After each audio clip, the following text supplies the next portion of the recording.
MADRID AP Real Madrid says it has extended the contract of Francisco Isco Alarcon until the end of the 2022 season, keeping the talented attacking midfielder tied to the club for another 4 seasons. Isco's current contract was valid until June 2018. More La Liga scores schedule. The 25-year-old playmaker has been a key player for Madrid over the last couple of seasons. He also became a regular starter with Spain's national team. Madrid is 7th in the Spanish league standings after 3 matches, 4 points behind leaders Barcelona and Real Sociedad. At this point, Crystal Palace will take anything they can get: a win, a point, a goal, as they've achieved none of the above through 4 games of the 201,718 Premier League season. The Eagles' latest attempt comes Saturday, when Southampton visits Selhurst Park. Watch live, 7:30 a.m. ET, on NBCSN and NBCSports.com.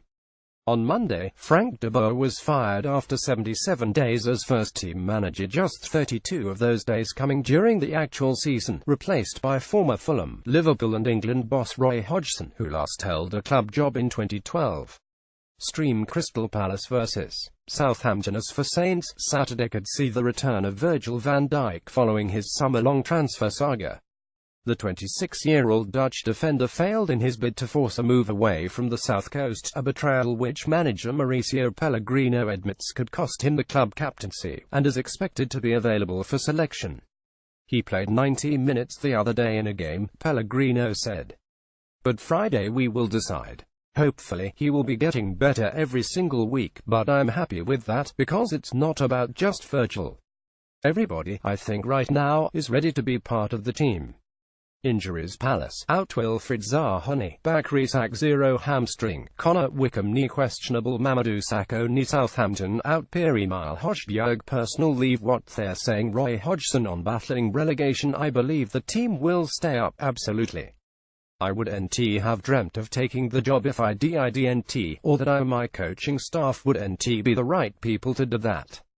Once the chairman made it clear that he thought that we were the right people, then there has never been a doubt in my mind, and this could be a very good year, because if it ends up with us still in the Premier League and the fans happy, then that would make me very happy. Mauricio Pellegrino on the lack of goals. I think the number of goals is there because we scored 3 goals and it's a fact. But at the same time we created more chances and we deserve to score more goals, because in the past 3 games, we deserved to score more goals than we did. It's part of our job. Football is sometimes efficiency. You have to convert these chances, and I see the next game as the opportunity to keep improving. Prediction: Hodgson's tactics should play to Palace's strengths: dynamic wingers who cross the ball into the box for an aerially dominant striker, Christian Benteke, much more so than those of de Boer. Don't be surprised to see Palace catch a bit of lightning in a bottle, especially once Zaha and Sakho return from injury in the next couple weeks. Follow at @MLS for Tottenham Hotspur. The 201,718 goal is to repeat as Premier League title challengers for a 3rd season in a row and better position themselves to win titles once they move into the new stadium next season. For Swansea City, the focus is singular, for this season and this season only, remaining a place club. 2 sides with very different recent histories and immediate futures meet at Wembley Stadium on Saturday. Watch live, 12:30 p.m. ET, on NBC and NBCSports.com. Stream Tottenham vs. Swansea. Tottenham have already dropped more points at home, Wembley, this season, 5 than during the whole of last season. White Hart Lane 4. On Wednesday, though, Mauricio Pochettino's side might have just moved beyond the past struggles at England's national ground with a 31 win over Borussia Dortmund in the UEFA Champions League, spearheaded by Harry Kane's brace. Since the calendar turned to September, Kane has scored 4 goals in 2 games for Spurs, plus 2 in 2 for England after failing to tally in 3 August games.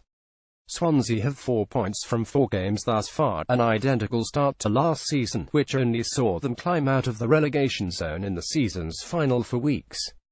The months of September and October, where they hope the fortunes will be drastically different. The Swans collected just 1 point from the following 7 games in 201,617.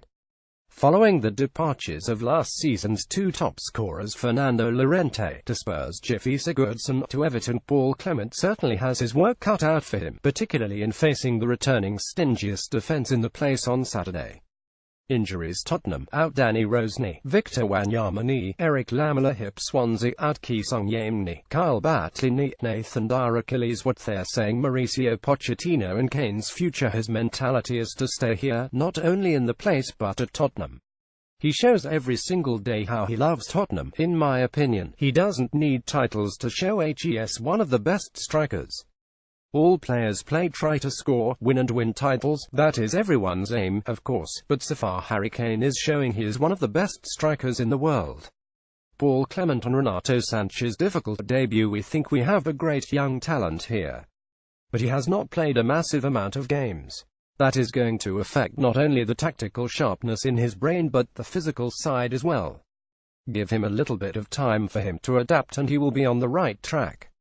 Prediction: with the Wembley Demons exercised in the win over Dortmund, consecutive home fixtures against Swansea Place and Barnsley League Cup should help Spurs build a bit of momentum before away trips to West Ham United September 23 and Apoel Nicosia September 26. Follow at &ed MLS London app. UEFA opened disciplinary proceedings against Arsenal and Cologne on Friday after crowd disorder marred the Europa League game. Arsenal also said it will conduct a review into how large numbers of Cologne fans gained access to the home sections of Emirates Stadium for the Group H match on Thursday. Kickoff was delayed for an hour because of the presence of thousands of ticketless Cologne fans around the ground, which made it hard for ticket holders to enter the stadium. It was clear during the match that many away supporters were sitting among Arsenal fans in the stadium, with some of them causing problems for stewards. Cologne faces 4 charges from UEFA: crowd disturbances, setting off fireworks, throwing objects, and acts of damage. Arsenal was charged with having stairways blocked in the away section. The case will be heard on Thursday. Arsenal said it was very disappointing that touts sold tickets to Cologne supporters beyond the 3,000 allocated to the German team in line with UEFA rules. After taking extensive steps in advance to stop that happening, an estimated 20,000 Cologne fans came to London ahead of the match. Police said 5 people were arrested for public disorder. Arsenal won the game 31. One of Major League Soccer's youngest rivalries may also be one of its fiercest right now, as Atlanta United is set to host a rematch with Orlando City SC. Atlanta is coming off 2 of its best games of the season, both at Mercedes-Benz Stadium, as Tata Martino's men defeated FC Dallas last Sunday 30 and emphatically thrashed the New England Revolution 70 on Wednesday. Orlando meanwhile picked up a big away win in our nation's capital with a 21 result over DC United, setting up a mouth-watering matchup on Saturday. Follow all of PST's MLS coverage elsewhere. Toronto FC takes its Supporters Shield leading side out west to face Siggish Mid and the LA Galaxy, and FC Dallas looks to end its slide against the streaking Seattle Sounders. Here's a look at this weekend's MLS preview. More